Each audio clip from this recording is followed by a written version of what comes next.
So once again, just welcome, and I'm waiting for some panelists. It looks like some panelists are coming in.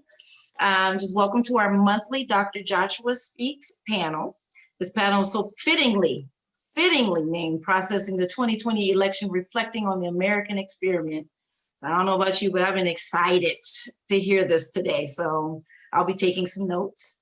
It's hosted by our Dr. Joshua Smith, the lead pastor of Zoe Christian Fellowship of Whittier, California. And he's also the founder of the Solomon Center of Hope and this platform, Dr. Joshua Speaks. And joining him are a group of delightful special guests, which I'm just loving every second of now finally get a chance to really hear them and see their faces. Dr. Janalyn Glymph, Dr. Walter Augustine, and Dr. Eric Anthony Johnson. So just to give you a couple of housekeeping tips, we will be taking in some questions at the conclusion of the webinar, but the chat feature in Zoom is open. Participants feel free to send your questions in, we'll capture them.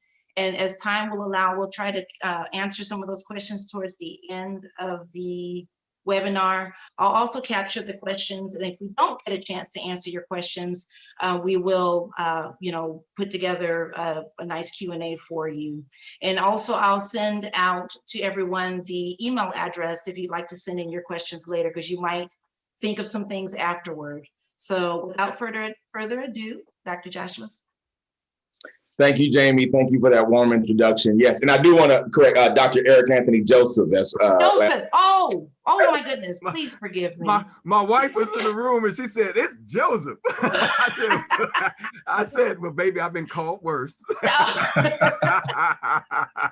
I'm excited. I told Dr. Joshua, I get so excited. I sing. I don't speak, but I'm excited. So please pardon the error. Charge it. Oh, that's okay. Fine, and I'm delighted to have just friends, guests, scholars. They're amazing people. I want to say something about each of them and why I have them on the panel. And I hope they said this is putting pressure on them, but I really do mean this. These are some of the smartest people that I know.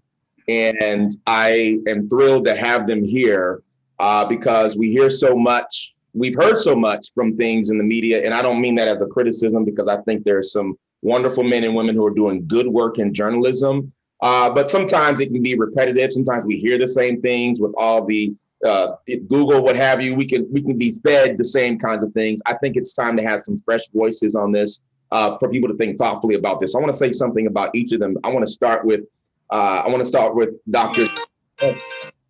I've known her for a long time, initially through my wife, because, well, first of all, Dr. Janalyn Glymph is incredibly eclectic. Not only is she a scholar, she's an artist, she's a dancer. And my wife, Marcy, and Dr. Janalyn had done some dancing projects together. But also during that process, learned so much about what she's done and what she's done with her life professionally, in ministry, what have you. So first of all, she has a degree, her doctorate in leadership and human behavior, which is amazing in and of itself, but the ways in which she's applied her professional experience are amazing. So she's been involved in education as a retired personnel director, overseeing like 38,000 non-teaching employees. She's been involved in the management of an award-winning PBS television station. She's involved with consulting. She's serving her third term with the California Credit Union. But beyond all of that, she brings all of her experience with the arts and with education and with management to really lead people well, to serve people, and to bring some great insights, which I'm looking forward to. I hope you are too. As well, I want to introduce Dr. Walter Augustine, who I've known as a colleague of mine at Biola University. I'm a professor there, and he also teaches there, but also his primary role there is as Director of Intercultural Education and Research, which is in the Division of Diversity and Inclusion at Biola University, and he just does amazing things there. It's not this is just a job.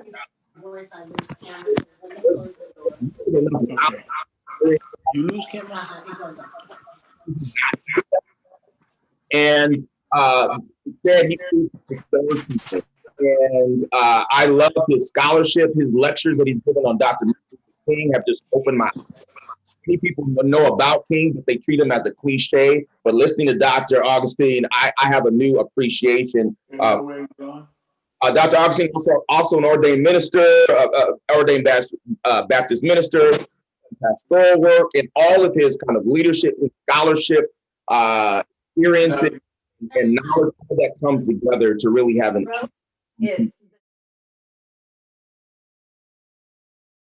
I want to introduce Dr. Eric Anthony Joseph.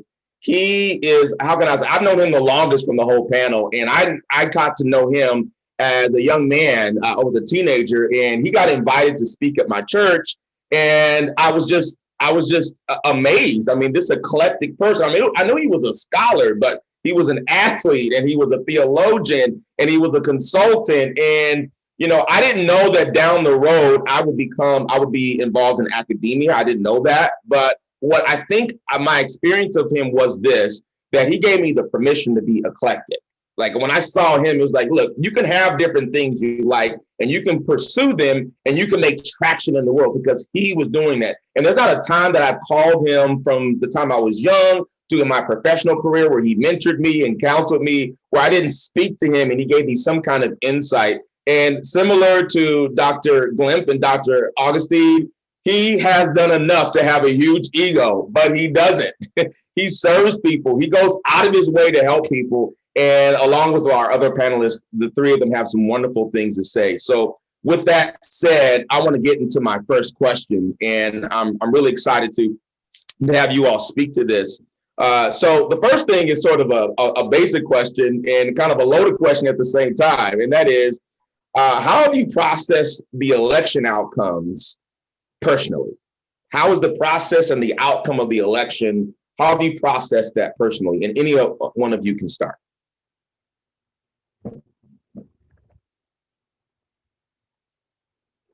Well, I guess I'll go ahead and jump in here. So in thinking about this election, I must admit, I'm still processing. I'm still working through some of my thoughts and feelings about the election. But there are a few things that I think sort of stand out to me a little bit. One is just for me being a little bit, I would say a little bit distressed, maybe disappointed by where our country is. I think about basically Lincoln talking about that government should be of the people, by the people, and for the people. And so the division that this election has shown within our country is a distressing thing for me, letting me know that regardless of who it is that's in the White House, the people of the country are much more divided right now than we've been in a long, long time. And so for me, that has been one of the main points of distress and one of the things I've been processing as I reflect upon the election that just happened. I'd like to piggyback on that. I have felt the same thing. It's like there's a part of me that it helps if I think from an information standpoint, and then there's the part of me that wants to process it spiritually. I mean, it causes me to go deeper into the things of God and to the triune God, right? Because God the Father is sovereign, Jesus closer than a brother, and the Holy Spirit takes our tears. And it is a distressing time, right? And we really kind of can't process this election without thinking about 2016 as well, where those divisions were brewing and growing higher and higher and higher. And think particularly about our role as African Americans in the outcome, right? In 2016, we were represented much less at the polls. We went from, I believe it was a 66.2% number of eligible Black voters in 2012, and that dropped to 59%. So had we not shown up in 2020, we may not be looking at the outcome that we're looking at.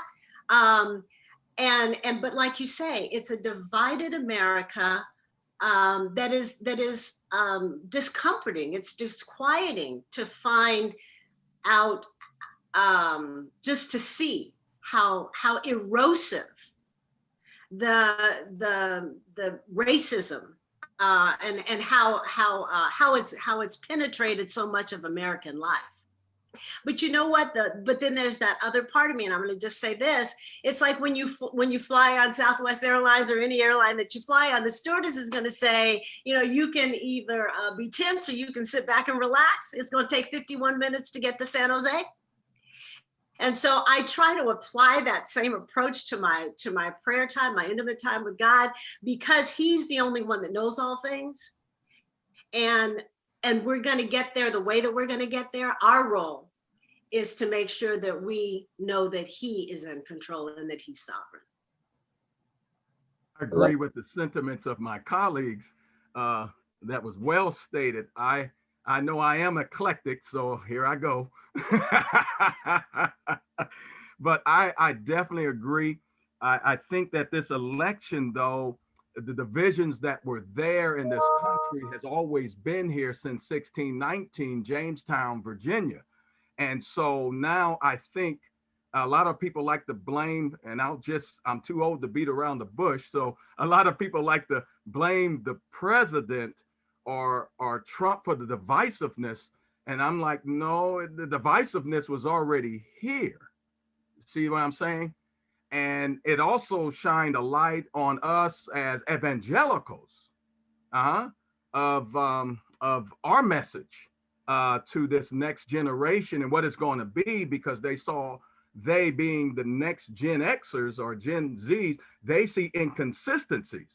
The same inconsistency happened. I remember when Barack Obama ran in 2008, when as a Democrat, and when he beat Hillary in the machine, a lot of the parents that were Democrats said, we're not going to vote for him. And then the children had to remind their parents, no, mama, you a Democrat. You vote your party. And so I see that. I agree with everything that was said. I just wanted to add another caveat that it's always been here, and we as African American Christians, we have to navigate, with our mainstream brothers and sisters to make sure we keep food on the table, but at the same time, come on now, but at the same time, wrestle with what I think we're going to get into later, the double consciousness of being Black and not being with my frat brother Du Bois. And so I see that's a great question. I just see a lot of it that was here. A spotlight was on it, and now America is in not a crisis, but it's a challenge. It's how we're going to go forward, huh?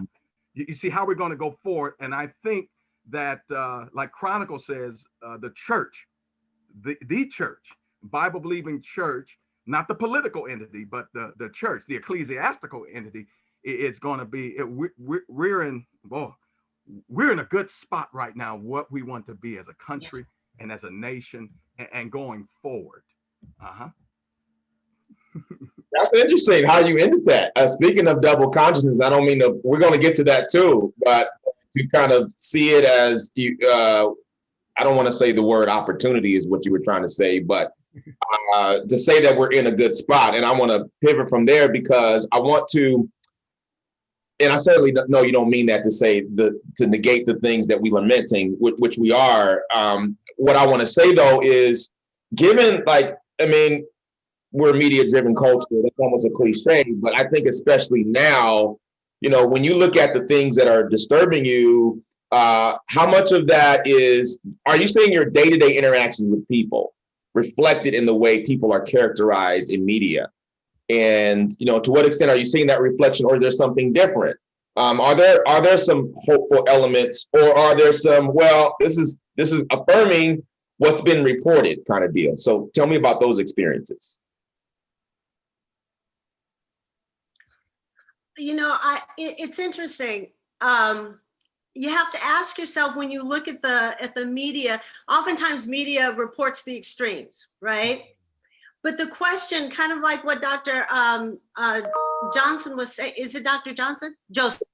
Dr. Joseph was saying is that some of these things have been here. So there's a spotlight on it. So it's kind of like,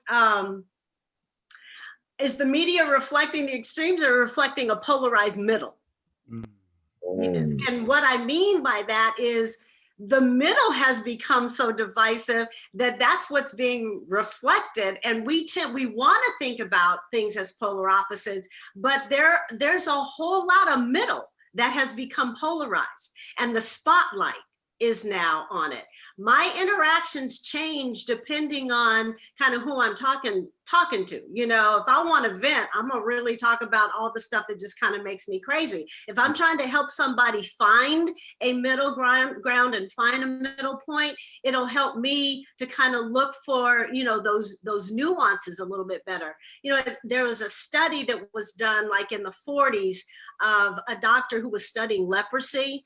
And what he was saying that actually the gift of pain is the best thing that he could actually offer anybody. They found that the limbs of the lepers were so mangled and abused because they could not feel pain. And so you're re-injuring. And this particular doctor said if he could give the gift of anything, he would give the gift of pain, so that you don't keep re-injuring and so that you don't keep repeating the thing that is most abusive.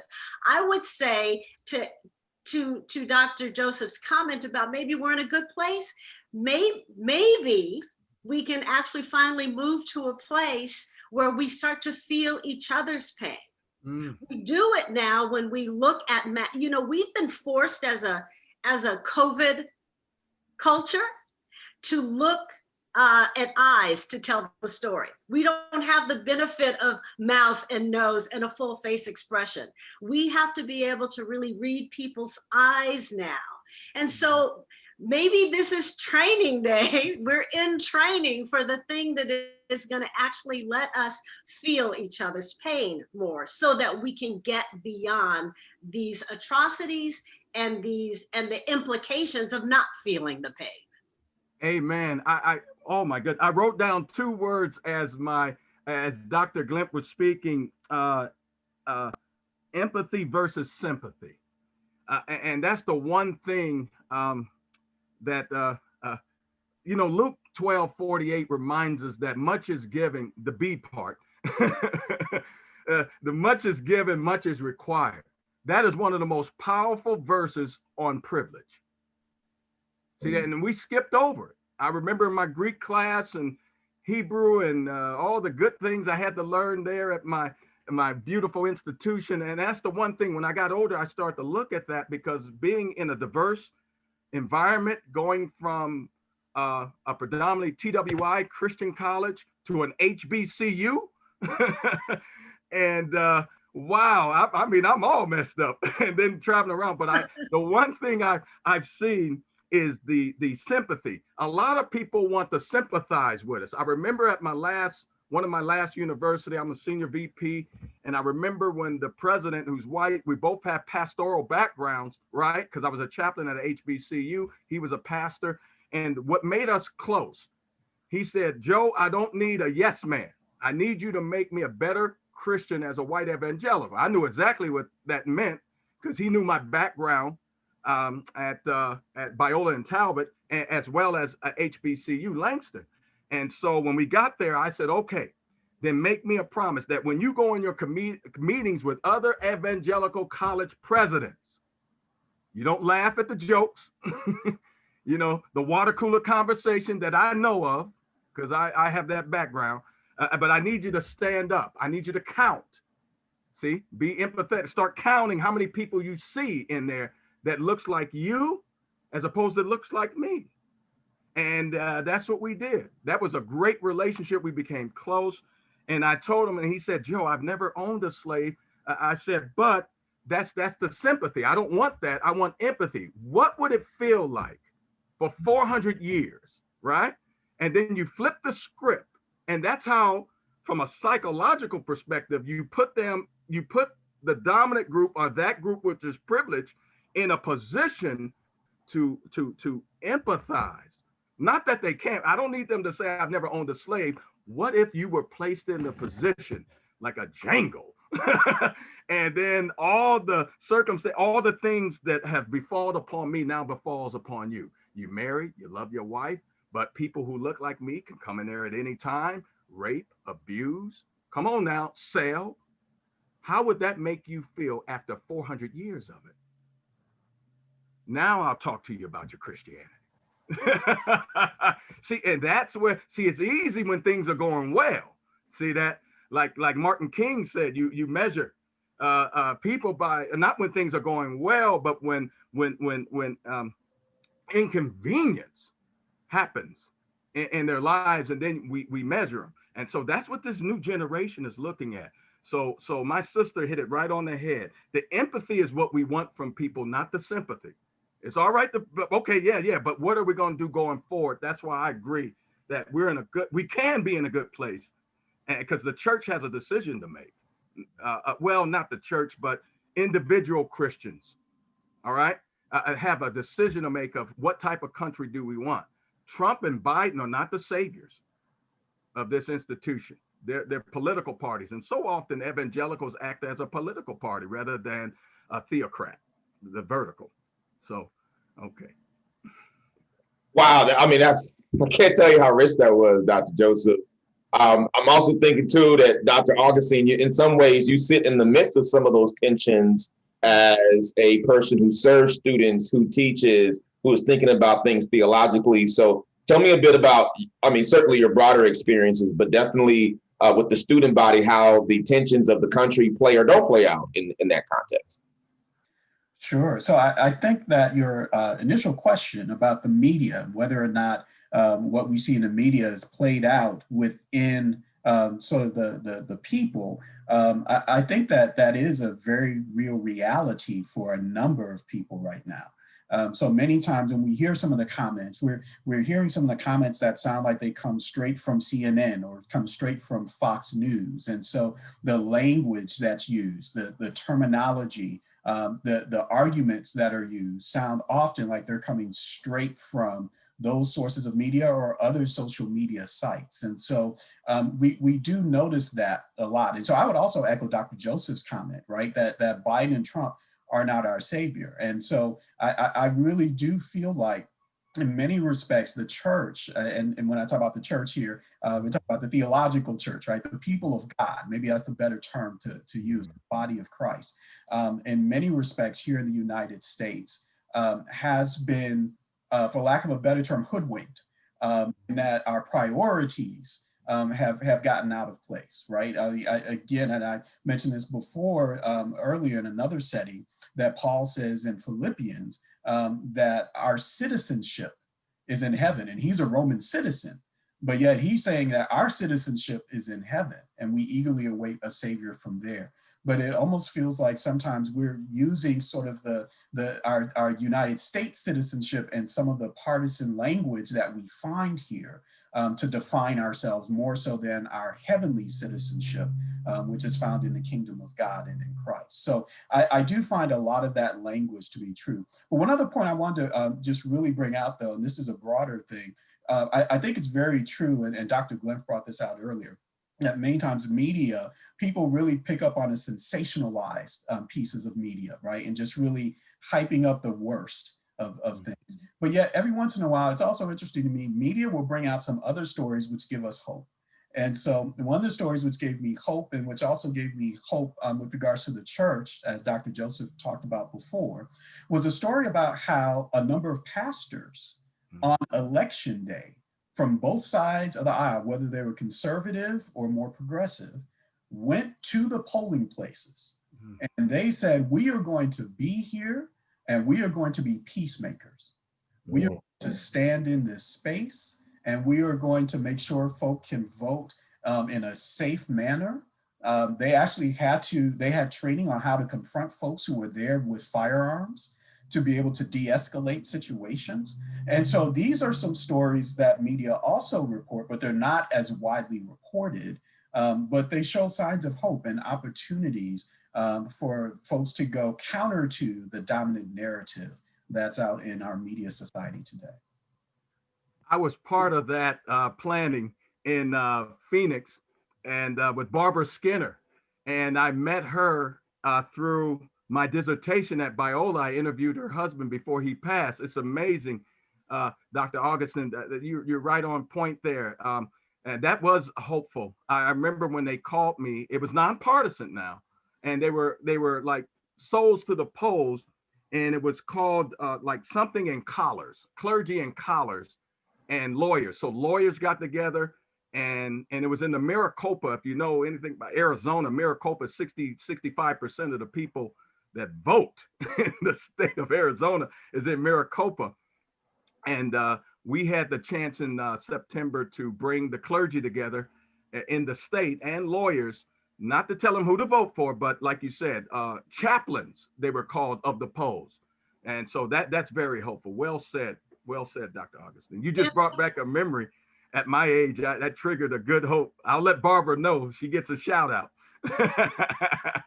And if I could piggyback on that, just everybody being willing to literally take on the cloak that someone else wears. As a society, it's become too easy to be grief adjacent rather than grief stricken, right? It's like if you just like, but what you all are talking about that you did is you really took on that cloak that other person was wearing, and then making sure that people had access, so that you didn't tell them how to vote, but that they had access based on their own personal experiences, their joys, their pains, everything, that they were in a safe environment to be able to go in. But you have to actually want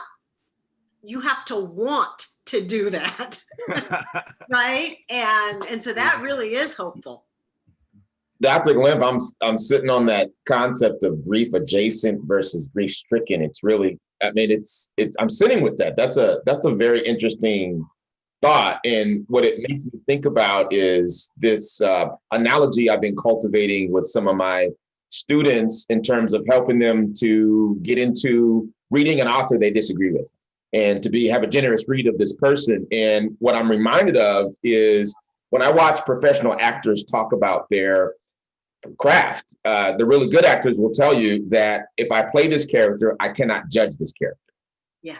If I judge the character, I can't play the character. And what it requires of the actor is, even if the person they're playing is despicable, a criminal, what have you, they have to find the human element of that person and to say, what is the human motivation behind this person? And I bring that up because I'm, like all of you, I'm struck by the divisiveness. And as a pastor, you're trying to be a peacemaker with a congregation that is not necessarily politically monolithic. And you hear people saying, well, look, if you voted for Biden, you can't possibly be a committed Christian. If you voted for Trump, you have to be a racist. And the stories you're telling me are telling me about all of these nuances and dynamics. And can you speak more about some of the, and perhaps this is part of what I was getting at in my question about the media versus, life. Tell me about some of the complexity of the way people have processed it. And maybe more about, like, maybe if we do show more empathy, that we have a possibility of dealing with some of that complexity and tempering maybe some of our extreme positions. Oh, do you want me to start? It could be any of you. It's fine. I've said a lot. I'll wait till somebody else talks. Okay.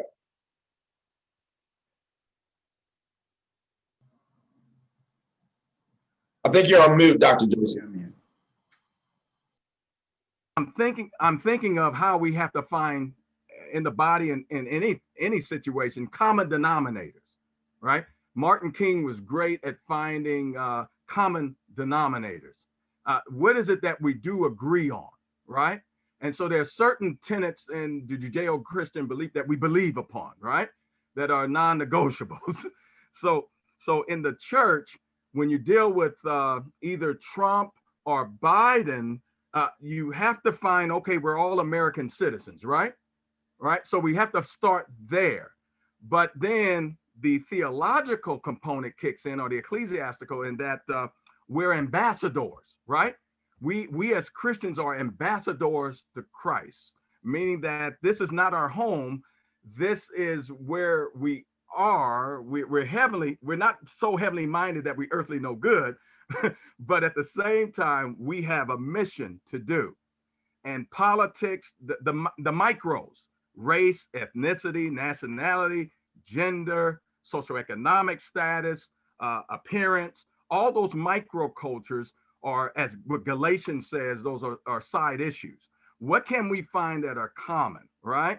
What can we find that are common? And the one thing I found that was common is remember in Luke chapter 4, one of the first sermons that Jesus gave after he was tempted by the devil was in what was it, Luke 4:18, and he said, the Spirit of the Lord is upon me because he has anointed me to preach the gospel to the poor. He has sent me to heal the brokenhearted, to proclaim the liberty to the captives and recover of sight to the blind, to set at liberty those who are oppressed, to proclaim the acceptable year of the Lord. There is the political platform for Christians. Right there. First sermon he ever gave, and it has nothing to do with Democrat or Republican. And people talk about platforms. Is your man? I said, listen, there's the platform right there. What are you doing? If our government, the three branches, were implementing those three things, I think we would be, and what my sister talked about earlier, the empathy versus sympathy thing, I think we'll be able to empathize with one another. We'll be able to see each other as made in God's image rather than you're black, you're white, and then we're getting into what makes us look different. That was the one thing I was thinking about as I was pondering this verse, and that in 2 Corinthians 5, of course, where he said we're ambassadors of Christ and we should behave as such, and that our citizenship is in a greater place. But while we're here, we're going to be God's handyman and handy women to do his work. And that means you got to get Republicans and Democrats. You got to, you have to speak to both groups and independents. Remember, the independents are the ones that switched. They really flipped the script here on that as well. I'll defer to my learned colleagues at this moment. I just want to get the ball rolling now. Dr. Augustine, do you have any thoughts about that? Are the students, and it doesn't just have to be students, of course, but how are they wrestling with the complexity of, you have the polarities for sure, but are there complexities that aren't being discussed enough? Yeah, I think that there are a number of complexities that aren't being discussed. And actually, I appreciate Dr. Joseph laying out for us some of the complexities as Christians, right? But if I could just speak briefly to the complexities as African Americans, I think there's also that, right? We are not a homogeneous group of people in terms of the ways in which we think and operate. And so just to give a quick example, so I have a good group of friends of mine from my undergraduate days, and I attended Howard University for my undergraduate days. And these are Christian African-American brothers and sisters, active in their churches, love the Lord. But we've had some discussion and conversation around this. And we have folks who are on, various sides, right, in terms of who they're going to vote for. And one of the things that I thought was interesting, and as we had our own conversations, was this concept of neither party represents what I really believe. Neither party represents, and if I can go even more so to this thing of many times we vote for our own self-interest, the things that are important to us in our community. And so I've heard many of our brothers and sisters argue neither party represents our own self-interest in terms of interest for African Americans. They've argued that, Republicans in many respects have been just almost anti-African American on a number of their policies, but that Democrats take African Americans for granted. And so they really never end up doing anything for them. So it gets very complex, I think, even as African Americans, in terms of how we view, specifically the elections for president of the United States and what parties represent us or don't represent us, what parties have our best interests at heart and don't.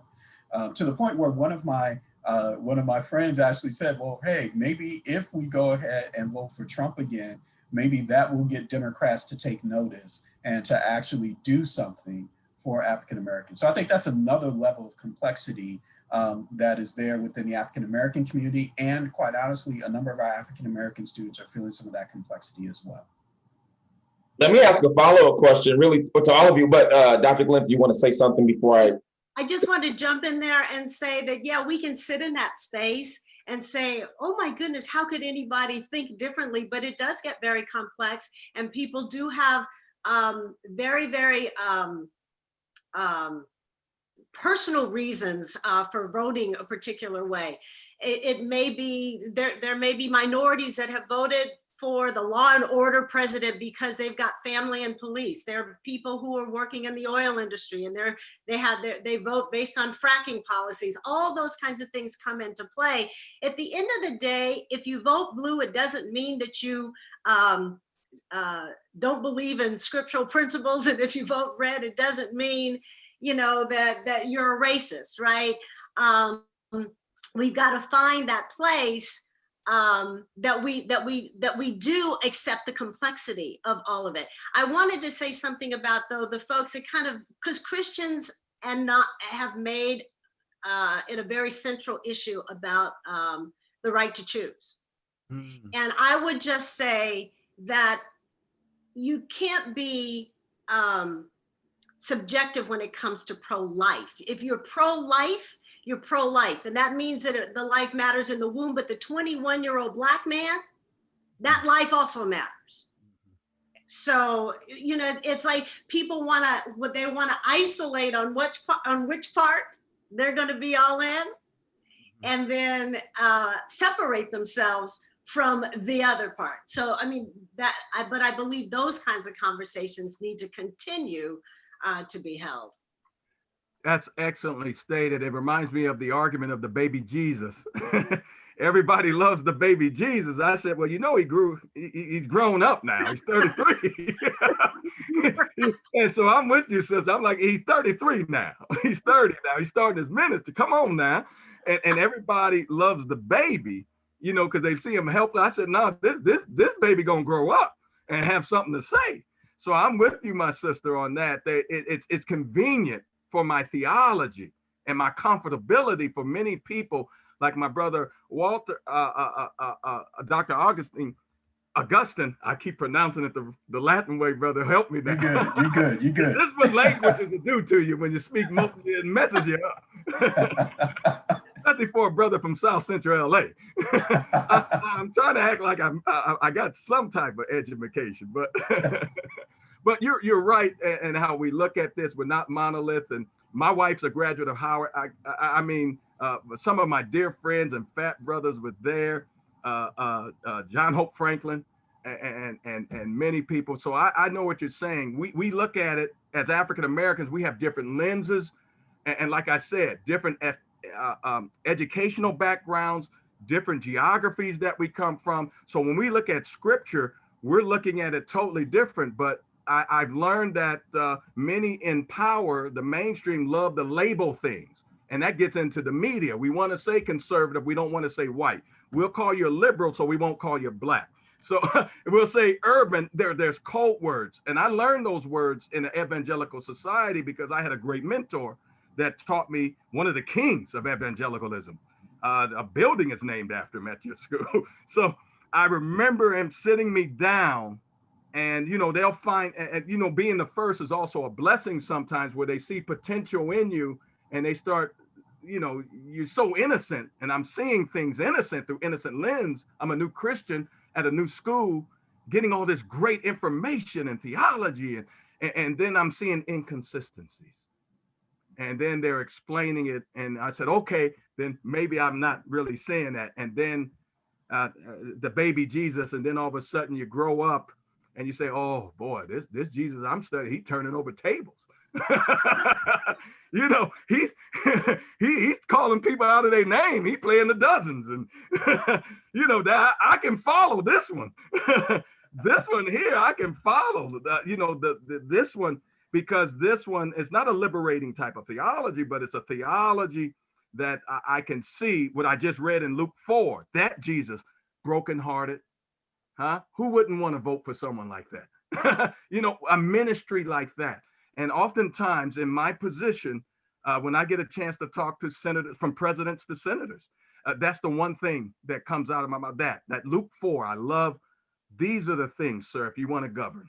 These are the things. You want the evangelicals to get on your side? These are some of the things you can say. These are some of the things you can help them with their institutions, so they don't fear that you're going to come in and put laws and restrict them and things of that. These are things.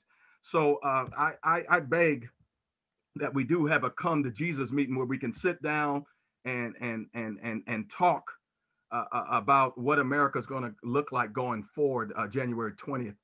I think that's MLK Day too, going forward, 2020. It's always on MLK, but nobody talks about that when we swear them in. Okay. This is really good. Like the last statement you made, Dr. Joseph, as us thinking about what we look like as a country, and both Dr. Glymph and Dr. Augustine speaking to some of the complexity in our political process, but then Dr. Augustine talking about the complexity of the Black community. I want to talk about that a bit. I just, as I shared with you earlier, I just got finished teaching a class on the play A Raisin in the Sun, which features a African-American family who's trying to move into a white neighborhood. And certainly you can watch it and read the play to find out more about the dynamics of that. But what's an unsuspecting part of the play are the different facets of the Black community that exist, even in the late 50s, in terms of class and gender and immigration status and philosophy, even religion. And those differences have only been exacerbated since the 50s and the 60s. And so this has been an election season and a political season where the kind of plight of the Black community, what it is, what it should or shouldn't be, is at the forefront. But you see so much complexity and diversity. So my question is, to what extent, with this in mind, what is the current status of the collective plight of African Americans? This is sort of a multi-part question, right? And to what extent can and should we move together, right? How does a group with so much diversity measure progress? And different aspects of the Black community making claims about what our plight is. So a lot of questions, I know, but take a stab at one aspect of what I asked, at least, and see where we would go from there.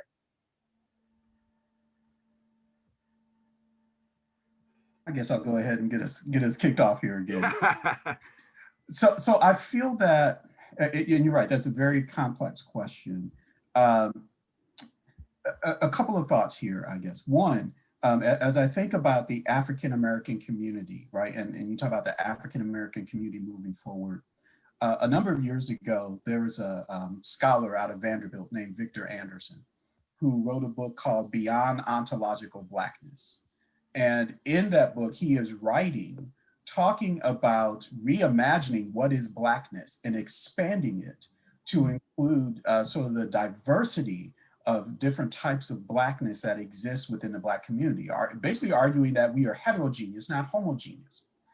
And I think that was a helpful piece for us to think about during that time. And we see that reflected even today in the Black Lives Matter movement and so on and so forth, and some of the things that they stand for. However, at the same time, one of the things that's interesting to me is that when he was writing this, I believe it was around the time that President Obama may have been in office, which felt like more of a time of hopefulness for African Americans within our country. But it feels today almost like that ability to be diverse and to express the diversity within the African American community is almost under attack in some respects because of how others view African Americans. I just to give you a quick example, I have a good friend of mine, again, Christian brother, retired from full-time working at the age of 35. He worked on Wall Street, has an MBA from University of Chicago. Brilliant guy, does day trading. This is a brother who, even though he's well off, good Christian brother, teaches Sunday school, all that good stuff, he is constantly getting stopped by the police on the south side of Chicago because of the type of car that he drives. And so there's this sense in which, you know, we talk about differences in terms of class and in terms of socioeconomic status and so on and so forth. But there's this sense in which the rest of the world doesn't see those differences. The rest of our society doesn't see those differences. And it almost feels like while we're trying to spread our wings to express the diversity that we have, and we even saw some of that in some of the outcomes of the election and some of the numbers that we saw there, we're faced at the same time with a country or society that is almost forcing us back into this mold that, you know, they expect us to play. And so I think there's a tension there within the African-American community that we have to wrestle with. We know we are not homogeneous, we're heterogeneous, and we know that there is a lot of diversity and variety within our community that we wish to express, but we face a society that's trying to squeeze us back into this mold that does not necessarily fit with the heterogeneous nature of our community. So saying all that to say it, I'm gonna cut it short here, but when you ask that question, African-American community moving forward, that becomes an interesting question. What do we mean by African-American community, right? What are we talking about there? And then, like you said, what do we mean by moving forward? And I think part of moving forward is addressing this reality of the perception of African-Americans, regardless of socioeconomic status or class, that exists in our society around us. And are there some ways we can come together around some of those differences? I mean, around some of those commonalities, I should say. I think too that when you use the word plight as an entire community, I think slavery through Jim Crow, perhaps the plight, the sacrifice was so equally felt, so to speak, that we could really refer to it as a plight, and we could attack it as a plight. What's happened is, the good news is that we are diverse and we represent so many socioeconomic levels we've achieved, et cetera. But what happens when that happens is that good can become the enemy of great. We start to, it's good enough. And ironically, it trains us to think that we can't be great because we've gotten good enough. So what happens as a community that cannot coalesce as a community, George Floyd is murdered and we can't even boycott Target because we don't hold on to the community like we used to hold on to community, right? So we've got some things we've got to do as well. We must advance. We must continue to progress. We also have to remember the sacrifices of those who have gone before us and try as best we can to move us all towards progress, as opposed to, I'm in my good neighborhood, but you work on yours. Amen. I was just thinking of when my brother and sister were speaking about the Sankofa bird in Akan and Ghana. It's the bird that its body is facing forward, but its head is looking back. And so listening to my sister, Dr. Glymph, speak, and Dr. Augustine speak, I was reminded of that Sankofa bird. It's an African, we always have it. It's like almost like Kwanzaa, but the Sankofa bird is the bird whose body stands forward and is moving forward, but the head looks back for those that we have to reach back and get. I remember that God said, and he told the children of Israel, never forget that you were once slaves in Egypt, in Africa. Remember that. That's the common denominator now God uses. Now we got them. So he has them all thinking of, before you get too high, before you get all this money or, you know, these millionaires that we have, remember, we're the sixth richest nation. If you combine all the Black resources together, we are the sixth richest nation. We're the number one consumers in the United States. And like my sister just said, if we can't boycott, we as African Americans now, if we can't boycott a Target, you know, and all this power that we have, and marketers will tell you that everything they do is the market toward almost those of African descent. because we're the #1 consumers, but we also give the money back. You don't need Dave Chappelle to do a parody on that. You give us money, like be it whatever, we'll give it back. And then I'm learning this in my fraternities, which are, we're not elitist, but we do elite things. We use our own resources, and so that was one of the struggles. I'm like, well, what are we gonna do? Are we just sitting here with the 3-car garage, the 5,000 square foot home, and living in a neighborhood with a gate? What are we doing for the next? So what I've done with my gifts, and Biola prepped me, all this preparation. Growing up in LA, I said, Lord, what can I do with my gifts and talent?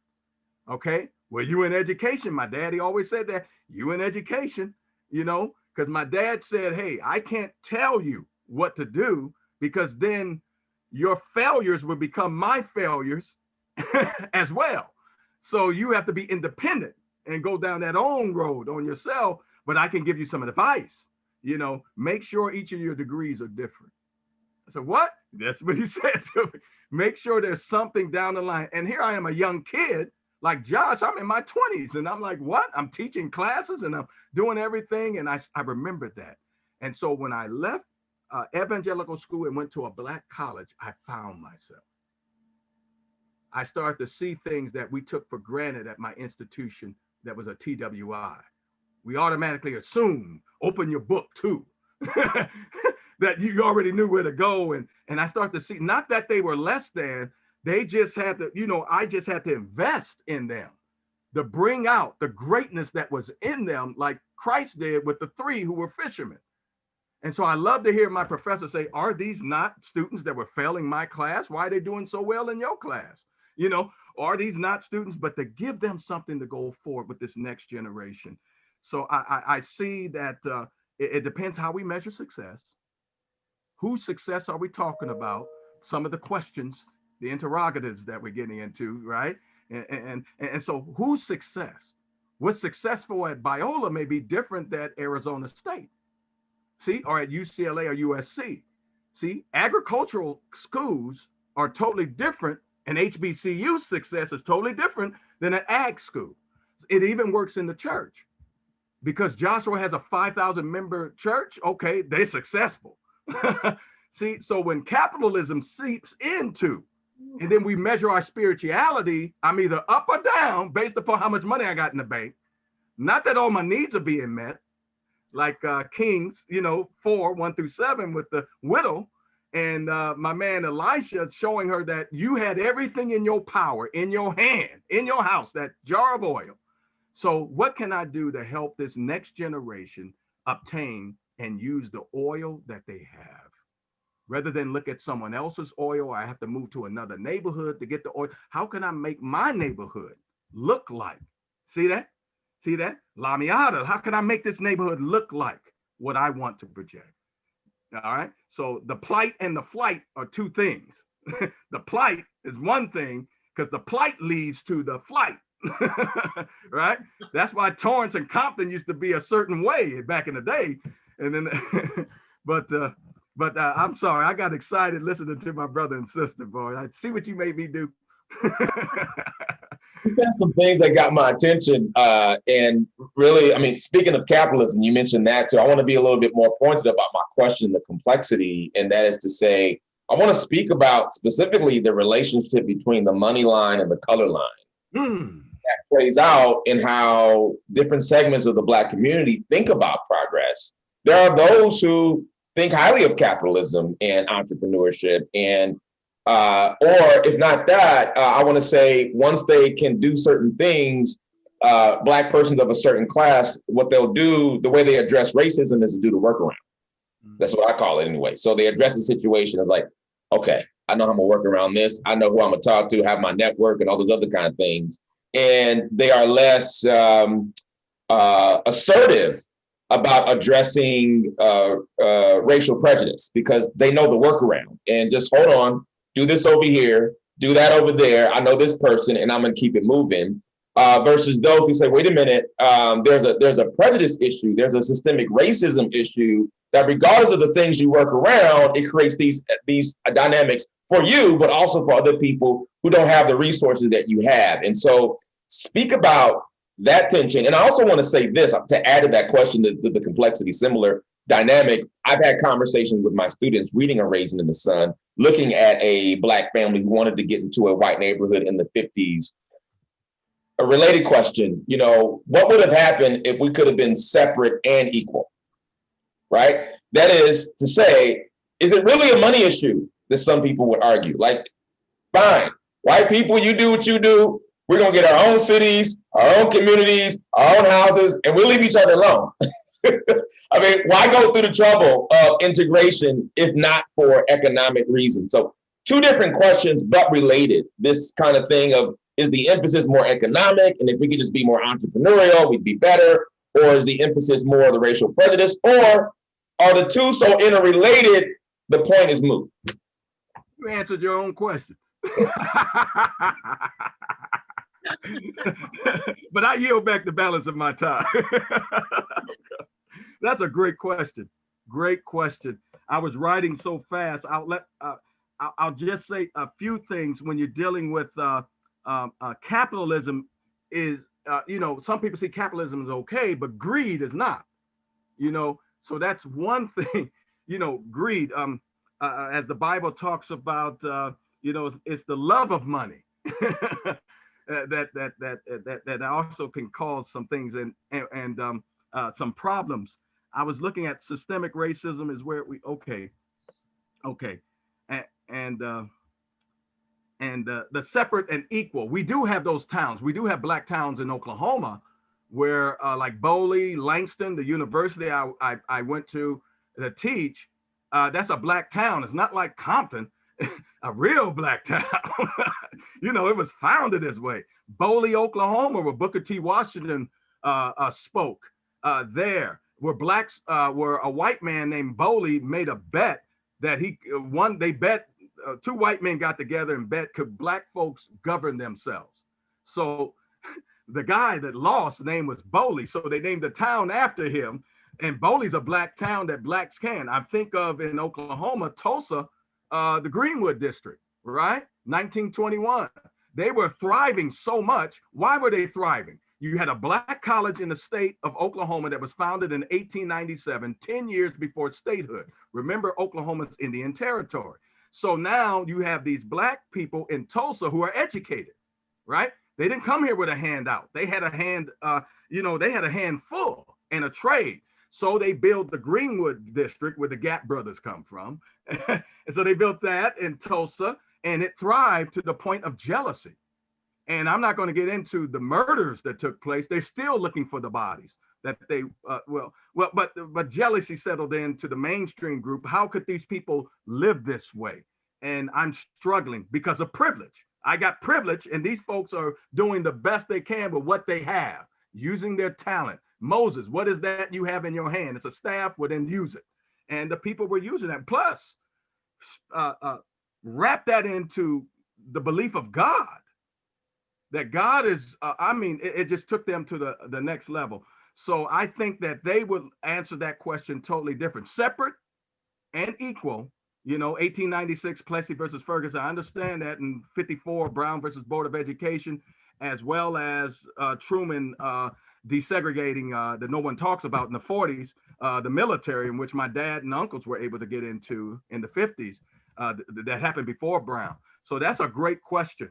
That's a great question. And that's also a question that can be posed to HBCUs. What if? Look at the athletes. That's how it was, Dr. Smith. That's how it was back in the time that Lansbury, my sister, she died before her time, but when she wrote that beautiful book, I got a theatrical background myself, so I understand that she wrote from her perspective, and I really enjoy that. Mm-hmm. I'm sorry, I got it going. I appreciate that. It's a complex question, so yeah. But thank you for those thoughts. Dr. Augustine, Dr. Glymph, do you have any thoughts on, I know it's a rich question. Dr. Augustine, did you want to go?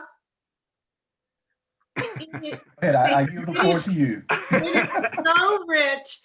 And like my brain is going faster than my mouth can speak. But just like Dr. Joseph was saying, you know, there's Wilmington as another example of Tulsa, and what white jealousy does when we actually have done our own. You know, they were borrowing money from our banks at that point. We had Black folks flying planes at that point, right? But what happened, and you can understand, if we hadn't been brought here, we wouldn't have, there wouldn't have been a separation to, you know what I'm saying? We would have been separated from our own people, right? Mm-hmm. So, but notwithstanding that, what happens as we progress, kind of folding in the progress piece too, one of the directors at Duke, when our daughter was there, she got her undergrad and graduate degrees there. She was head of Black Studies, and she would be so frustrated that when kids would come their freshman year, she'd hear it over and over and over. Oftentimes the incoming freshmen may have attended mostly white schools or whatever, and they're kind of like, why is everybody always talking about race? I didn't experience racism. I didn't this, I didn't that. And until they try to join a Black fraternity, and then they're told, we don't want you here. And this is despite the vice provost being Black at Duke, right? So it's like you've got this desire to assimilate, you've got this natural desire to be with self, with our own, you know. It's so ironic to me in an employment or in an employee kind of gathering, work situation, that if a Black person gravitates to another Black person, white folks get a little suspicious. Now, why does that happen that way? You know, if they were in an all Black room and they gravitated to a white person, they wouldn't think anything of that, right? So we have all those kinds of tug and wars, you know, kind of going on constantly. But there was one thing I wanted to say about the forgetting our roots. I'm so sorry. Oh, I know what it was. It was Rita Walters. When I was executive officer of the board, Councilman Rita Walters was board president of LA Unified School District prior to becoming city councilwoman. And she and I were very, very close. She's from Kansas City. And she fought, for those of you who've been around the Los Angeles area, she fought so hard for integration for our kids to, and was pro busing, right? And the board member who was against it, Roberta Weintraub, resisted it. And the board did ultimately vote for busing to be approved, for integration to be approved. And I will never forget the day sitting in Rita's office after everything had gone through, and literally tears in her eyes one day, because she said, did I push for the wrong thing? I went to schools where Black people loved me. They were educated. They nurtured me. I got everything I needed. I pushed for integration because it is not equal. Education is not equal. So I pushed for integration, and I pushed our people right into unwelcomeness. And that's a hard thing to struggle with. When things aren't equal, you make tough choices, because you want the equality. But she grew up in an environment that wasn't that far removed from Tulsa and Wilmington, where Black folks were on top of it and doing it in a loving, welcoming, nurturing way, and giving us what we need. So all that, I'm stopping there just because now I'm excited, Dr. Joseph. Y'all take it.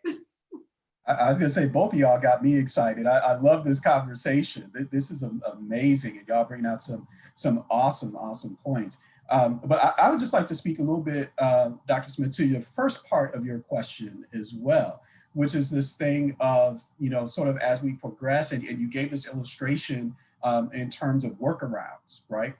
And I think to some extent, the question is not an either or, it's a both and. And here's what I mean by So I worked for, at one point, coming out of college, I had the opportunity to work for what at the time was the world's largest public accounting firm. And I worked out of our flagship office. Now, our flagship office was 4,000 employees. Out of 4,000 employees, there were 27 African-American professionals out of 4,000. And I was one of the 27. Well, strategy dictates that when you are in such an overwhelming minority, a lot of your mindset is just about survival, because this institution, every year you were either up or you were out. You either were promoted or fired. And so a lot of the strategy for us as African Americans was to get ourselves promoted so that we can advance in the company, so that we can have impact. But at the same time, for me as a Howard graduate, another thing I was always looking out for was, who can I mentor? Who can I bring along? Who can I bring in so that we move from 27 to 28 to 29 to 30, so on and so forth. So I think that there is a role for those who are on the inside who may need to do the workaround, who may have to say, yeah, I see this systemic injustice. Yes, I see this discrimination. Yes, I see this racism. I literally had a partner call me boy on the job. Now, he apologized for it, but he called me boy. And then he came to me, and this was the most powerful partner in our division. He came to me complaining about another African-American who I was mentoring, complaining about how he ate at dinner in terms of being just too, he said he ate too much, and it was just, you know, like a pig at a trough, okay?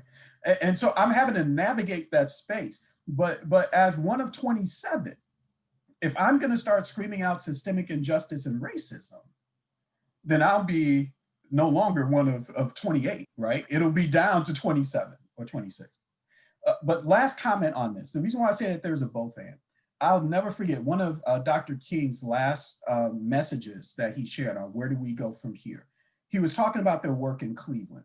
And he was talking about this company called Seal Test, which produced dairy products, and how they refuse to provide good wages for African Americans or even hire African Americans in certain positions.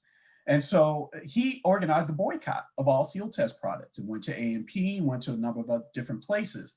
Well, as he's organizing this boycott, unbeknownst to the folks from Seal Test, they had one African American that was in leadership at Seal Test. And Dr. King said, when the folks from Seal Test came to him, said, well, what do you think we should do? Dr. King said, unbeknownst to them, this guy was actually one of our allies. So he did what he had to do to work in that space, but he was on the side of King. So that for such a time as this, right, the Esther moment, when that opportunity came and the Seal Test leadership said to this African-American, the only one, what do you think we should do? He was able to say, well, I think you need to listen to Dr. King and SCLC and listen to what they're asking for. And they went ahead and they were able to negotiate something to get more jobs for African-Americans and better wages for African-Americans. So I think sometimes, even as we talk about that, sometimes we frame it as an either or, but I think sometimes it needs to be somewhat of a both and. There's a benefit to having folks in those positions who can endure in those positions, those pioneers, so to speak, as Dr. Joseph was talking about, who can navigate those spaces in order to bring along others, but also possibly to be there for an Esther moment, so that when those who are outside of that system agitate against the system, you have somebody from inside who can partner with those from outside to be able to say, okay, here's what we need to do. Speaking of Esther and those moments in such a time as this, we couldn't end this conversation without speaking about Vice President-elect Kamala Harris and the significance of that, which is significant in its own right. But in light of all that's been going on politically, the place she stands now, what does that say about where we are as a country? What does that say about where we are as an African-American community?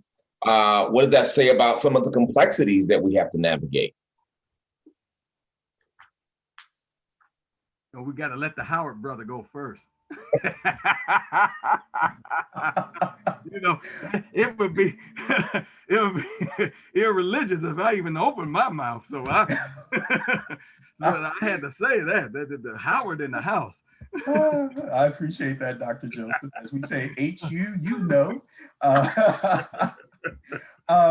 But no, I appreciate that. I'll put you this way. I know all of us from Howard have rejoiced over having her in this position, right? The first African-American woman from an HBCU, but also,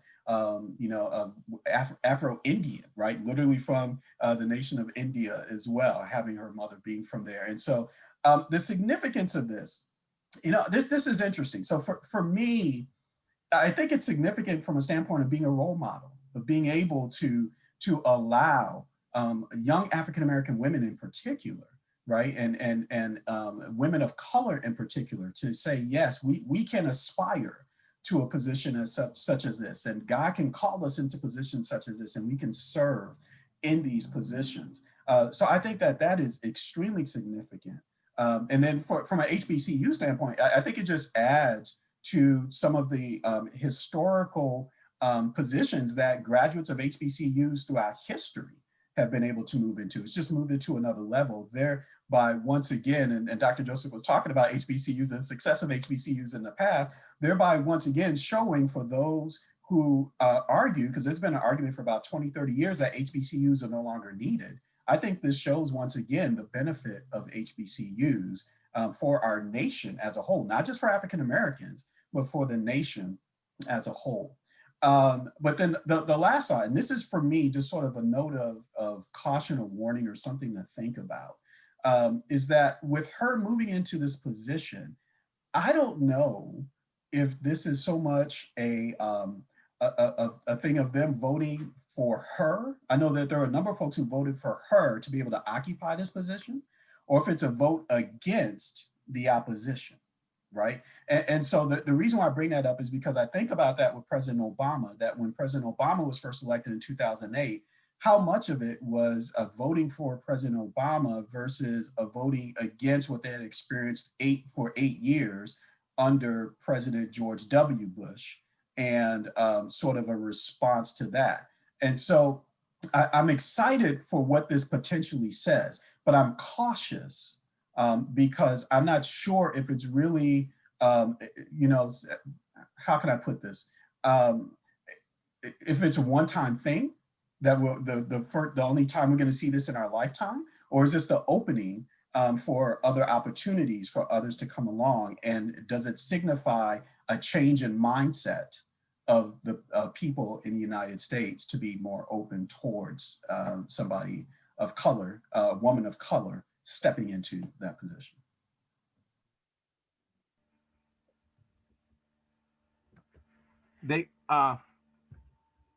Am I on?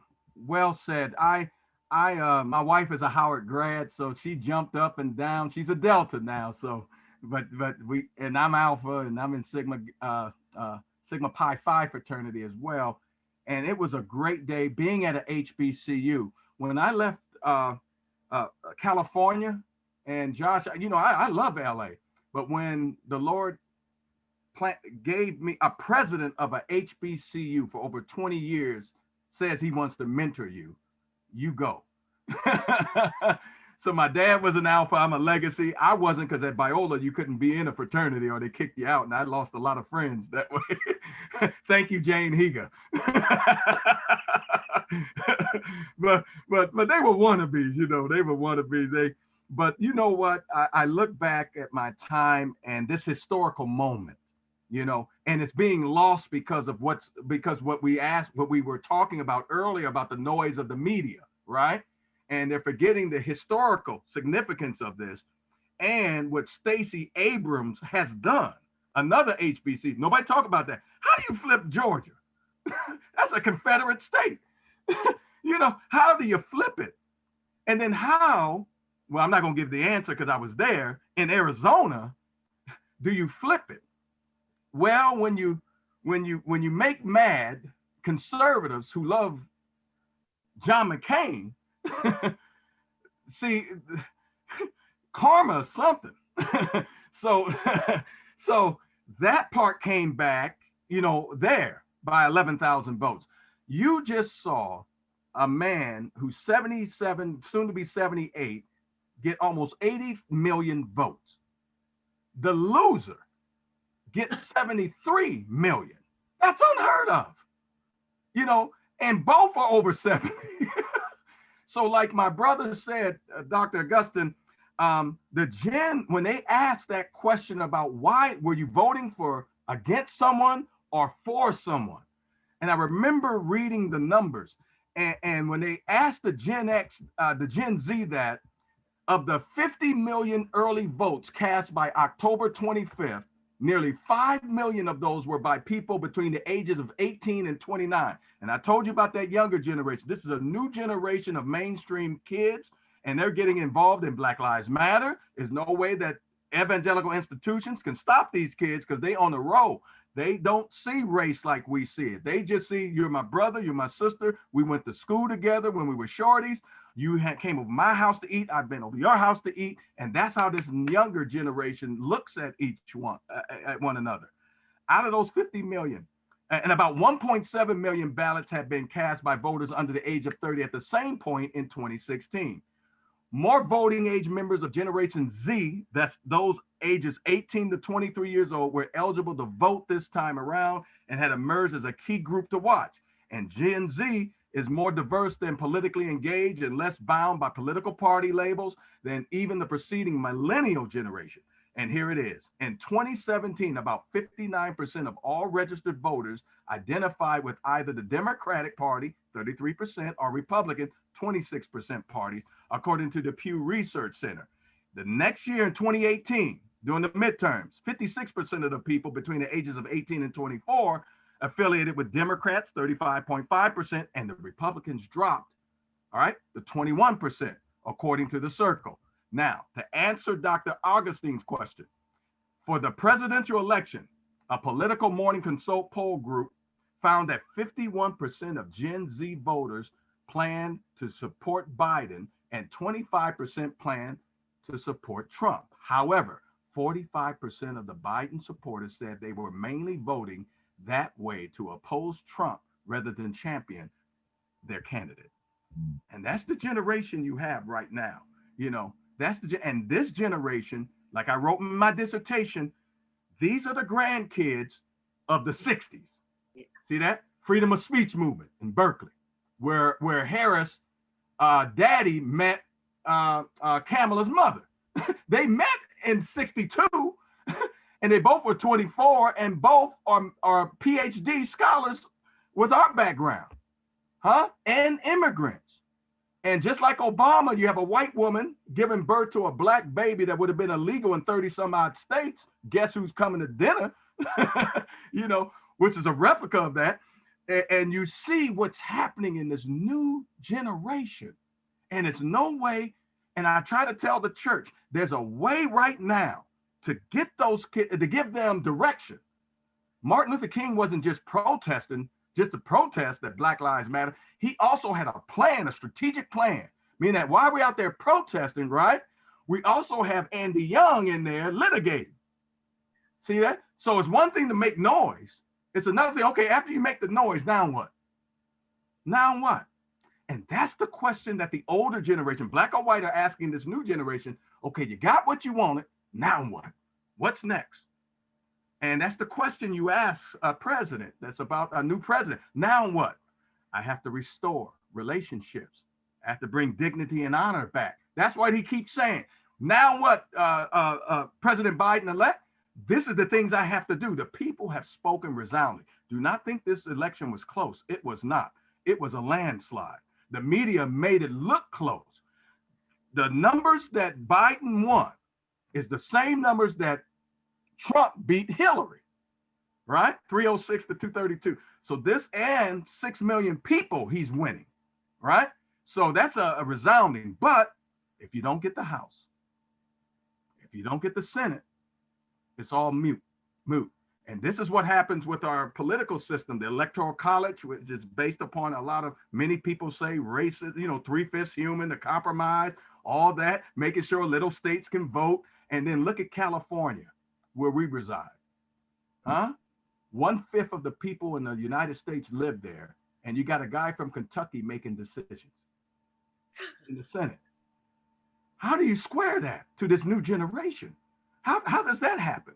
And see, that's what they're thinking about right now as we're talking about what are we going to do with the Electoral College. And that gets into your 3 branches.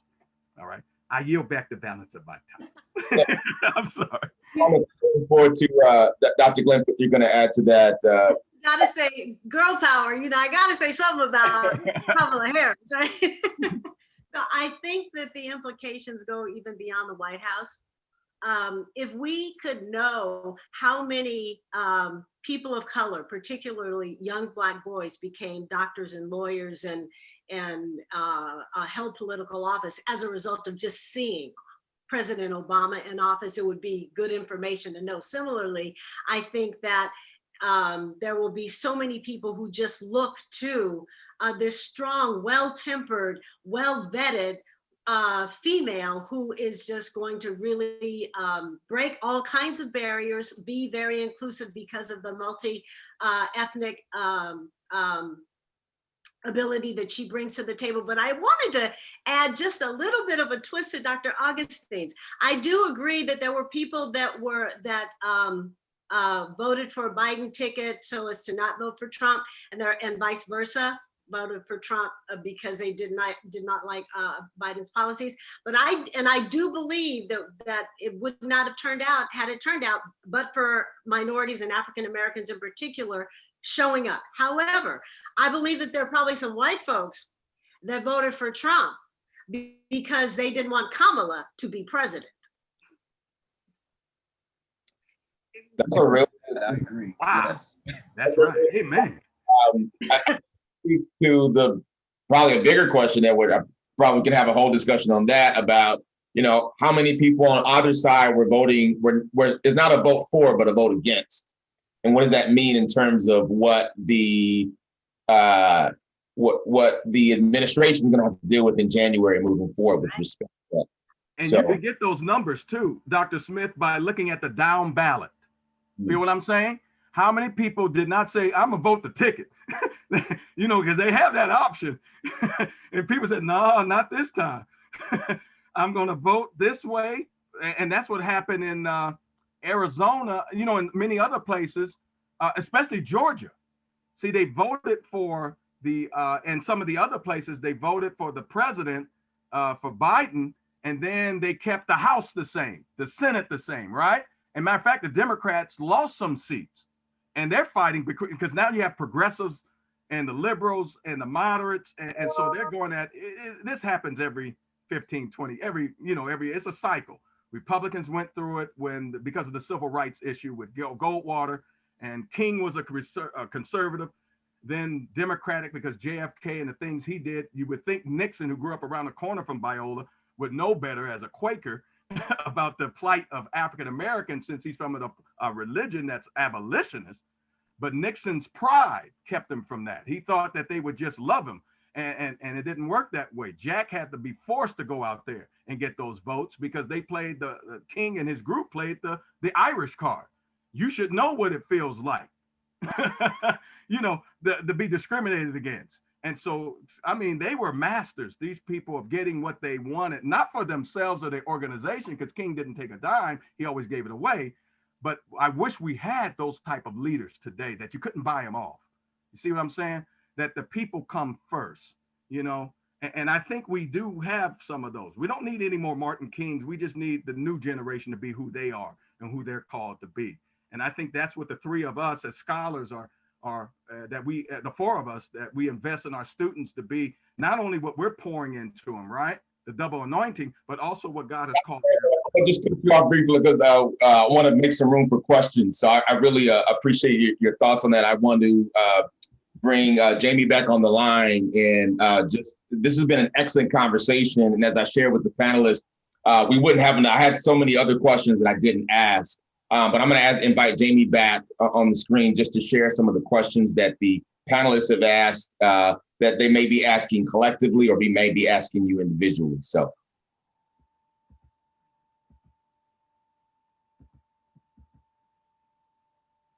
Bear with me. I don't know if I'm trying to bring the screen up now. And I'm sitting here trying to dodge the light in the room here. So you can see. I saw. Okay, there you go. Yeah, I saw you moving around a little bit there. Okay. Actually, we haven't had any questions come through on the chat. Now that's a And first. I think There's people were 54 engulfed just like people. I was. Well, you got We did a good job. Let's give it up. you got 3 scholars on here before. We answered everything or steered them away. final question. We'll only have time for one of you to respond with our time left, but I'll ask this final question, and I think it's on a lot of people's minds. And Dr. Joseph, you certainly had said earlier that we're not quite in a crisis. Some people feel that way for sure, just with the pandemic, with the politics, with race.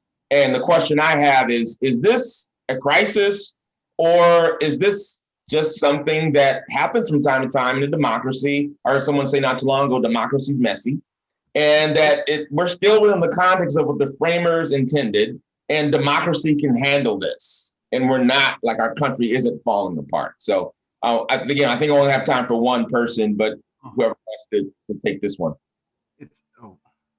It's not falling. Well, it's not falling apart. I'll go real quick. It's not falling apart, but it's not falling apart. It's being like any new remember, it's 300 years old, 1776, if you walk over the Native Americans, right? See what I'm saying? So if we start with the colonies and everything, 1776, it's working. But when you have people that question democracy or try to be a dictator, the democracy works because it exposes a dictator or anyone that tries to behave like a dictator. It's okay. You have it in your right to ask for recounts and things like that. I would do the same thing if I lost. I'm going out doing everything I can to hold on to the power now. You have to take it from my hand. The system does work, but remember, this system was based and couched in slavery. You see what I'm saying? So nobody wants to talk about that. See, we want to talk about the cherry on top, but we don't want to talk. We want to talk about the ham sandwich, but we don't want to see how it's made.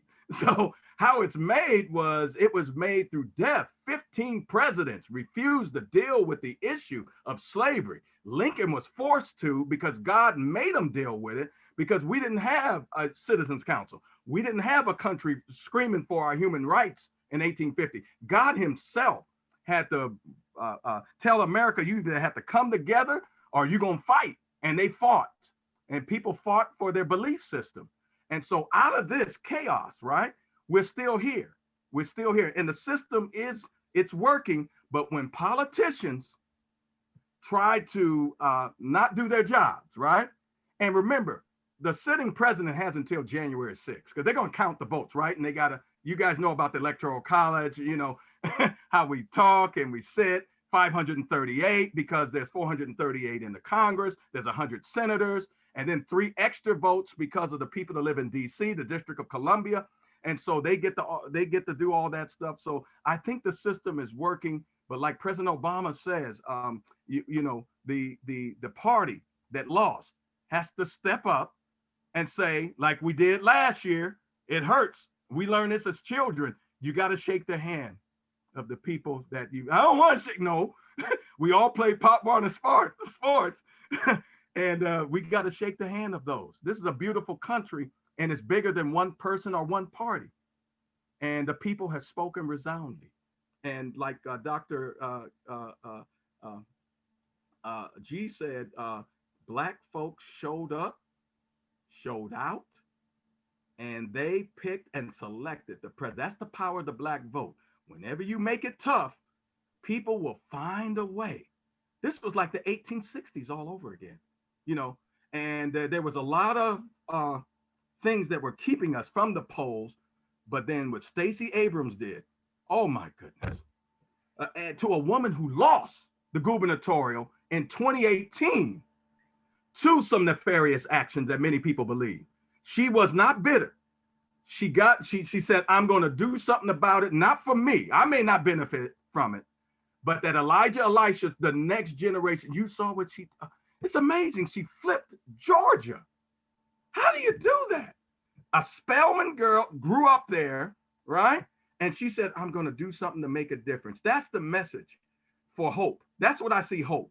When people put their minds together to do something great, she elected a president, put Kamala in a position, Kamala, to be the first Black woman as an HBCU girl power. And she sacrificed herself for the good of others, like every great leader does.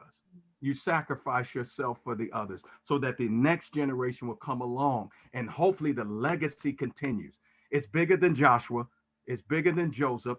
Biola is an institution. All of our entities are institutions. Individuals come and go, institutions remain. America is an institution. Individuals come. We'll always have presidents. We'll always have elections. Yeah, we had a civil war and we voted for a man to be president. So this is nothing. January 20, the Secret Service gets away. You know, they have a way of kicking people out of the White House that don't belong there. I've seen it happen. So I think that in time, everything will work out the way that it does. This person will reinvent himself and then try to come back. But remember, the American people have a short attention span. A new person will come on the scene in that party or in the Democratic Party. But Biden made a statement. Here's the statement. I'm 77 years old. I'm gonna put in this position a Black woman who's 56, who's a heartbeat away from the presidency. Right. He made a statement and Black folks said, I know exactly what he's saying. And so many, they got up and they voted. And the more difficult you make it, the more people rise to the occasion. And that's what happened. I'm so proud of all Americans that voted. But let me tell you this, those who counted the votes, God bless them. Remember, Biden won where there's a Republican governor in Arizona and Georgia. You see what I'm saying? and so I understand the game. That's another, you can talk to me more as we can talk to us more, and maybe we need a part 2 to get to the other 10. But thank you. Any of my brothers and sisters want to say something because we started a little bit late. Give them some time, Josh. I appreciate your thoughts, Dr. Joseph, Dr. Glymph, Dr. Augustine. Do you have any brief thoughts about just respond to the question? I think that democracy is not in crisis. It's the pan on which things are cooked. If you have the fire up at the right temperature and the chicken's all spread through, works. If you got a little tiny bit of onions sitting on one clump of a really hot spot and they get burned, doesn't work so well. You can't blame the pan for the burnt product. You can't blame democracy. So this system does work, and we really did show up. We really showed America that it can work. We have to remember though too, that this country is very, very young. Actually the oldest government is the Aboriginal Australian culture, which is 50,000 years old. 50,000 still in operation.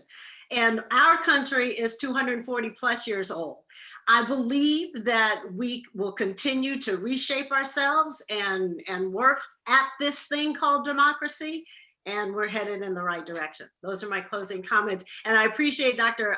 Joseph saying that, yeah, Kamala she's a heartbeat away from the president. And that's what I meant in the statement when I said that some folks were just not ready for a Black woman to be quite that close to the presidency. They knew that Biden was at the head of the ticket, but they said, I'm just not ready yet, but look at how far we have come. Just the fact that the ticket existed and that we have prevailed says so much. Thank you. You guys are the best. I just love this panel. I'm with whoever said part 2. Amen to what everybody else has said, Dr. Joseph, Dr. Glymph. I couldn't say it any better. Thank you so much for all of y'all. It's been a pleasure just being with you all. I've enjoyed this. This has been fun. Thank you all for being on the call. I really appreciate this. I know people have appreciated listening to you. For all those of you listening, we're going to be posting this online for your benefit to listen again and also to invite others who weren't here. But thank you so much for joining us. I want to thank all my panelists for taking the time. Appreciate you so much. All right, you guys have a great rest of your afternoon, and we'll see you next time.